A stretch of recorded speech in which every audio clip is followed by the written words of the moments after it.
Hello dear students, सीखने सिखाने के इस सेशन में आप सबका स्वागत है। इस सेशन में हम फिगर ऑफ स्पीच के एक नए टॉपिक को देखेंगे जिसका नाम है टोटोलॉजी। ध्यान से चीज़ों को देखें, समझें और पढ़ाई को एंजॉय करें। चलिए, टॉपिक को समझाने से पहले कुछ बातें।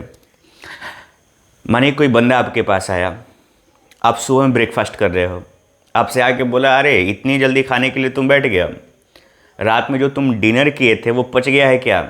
ध्यान सुनिएगा, रात में जो डिनर किए थे वो पच गया है क्या? आप उसके बात को सुन के हंसे और बोले कि अरे यार रात में डिनर किया जाता है, रात में तो ब्रेकफास्ट किया जाते हैं, रात में ब्रेकफास्ट होता है कि रात वाले खाने को डिनर बोलते हैं। तो ये पागल, जब रात वाले खाने को डिनर बोलते हैं तो फिर तुम रात में जो डिनर किए थे वो क्यों बोले? यही बोल देते कि जो डिनर किए थे वो पच गया। यानी कि ये जो रात में बोले हो ना, ये सुपर फ्लॉस है, इसकी ज़रूरत नहीं थी। ठीक, एक सॉन्ग है, अभी जिंदा हूँ तो जी लेने दो, भरी बरसात में पी लेने दो। आप बताइए, जिंदा है तो आप जिंदा नहीं भी रहने दीजिएगा तो जिंदा रहेगा। यानी कि अभी जिंदा हूँ तो जी लेने दो, भरी बरसात में पी लेने दो। जिंदा हूँ तो जी लेने दो, यानी कि एक ही चीज़ को रिपीट किया गया है। या तो कहता है रात में जो भोजन किए थे वो पच गया, या ये बोलता है जो डिनर किए थे वो पच गया। कहने का मतलब डिनर में ही रात का मीनिंग छिपा हुआ है। अगर रात का भोजन कहना है तो डिनर नहीं कहो, सुबह वाला ब्रेकफास्ट कहना ठीक नहीं है, क्योंकि ब्रेकफास्ट का संबंध ही सुबह से है। या तो कहीं सुबह वाला भोजन या तो सिर्फ ब्रेकफास्ट बोलिए।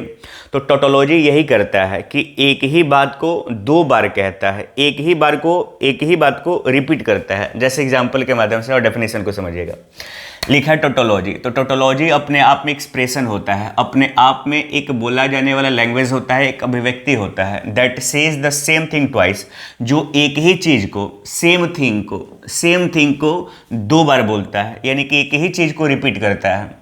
जैसे एग्जाम्पल देखिएगा, लिखा I went to see him personally, I went to see him personally.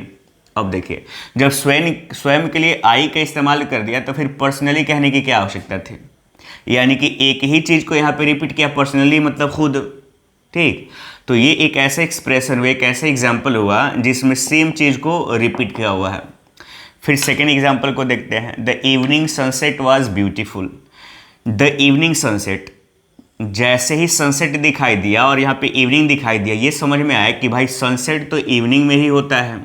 जब इवनिंग में होता है तो दो बार लिखने की क्या ज़रूरत? तो इस तरह के एक्सप्रेशन जिस सेंटेंसेस में किए जाते हैं, जो ये एक्सप्रेशन होता है, इसी को कहा जाता है टोटोलॉजी। यानी कि सेम चीज़। शाम में तो सूर्यास्त ही तो होता है, सूर्योदय थोड़ी होता है।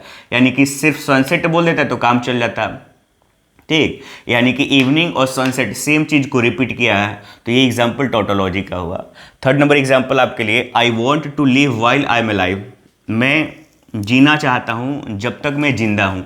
ए भाई, जब तुम जिंदा ही हो तो नहीं भी चाहोगे तो जिंदा रहोगे, यानी कि सेम चीज़ को रिपीट किया हुआ है।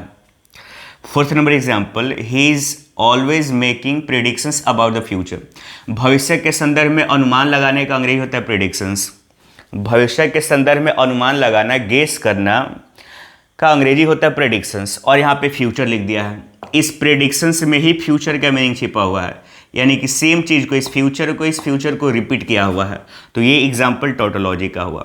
फिफ्थ नंबर एग्जाम्पल आपके लिए, the storm heat at 2 PM in the afternoon. PM देखते ही समझ में आता है कि इसका मतलब ये दोपहर।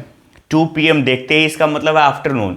जब यहाँ पे PM में ही आफ्टर का मीनिंग छुपा हुआ है तो यहाँ फिर आफ्टरनून लिखने की क्या आवश्यकता थी? यानी कि एक एक्सप्रेशन में सेम चीज़ को दो बार प्रस्तुत किया गया है। तो ये एग्जाम्पल अपने आप में टोटोलॉजी का है। उम्मीद है आप सारे बच्चे टोटोलॉजी समझ गए होंगे। फिर चीज़ों को पढ़ते रहिए, समझते रहिए, सीखते रहिए, पढ़ाई को एंजॉय करते रहिए। Thank you so much, bye bye.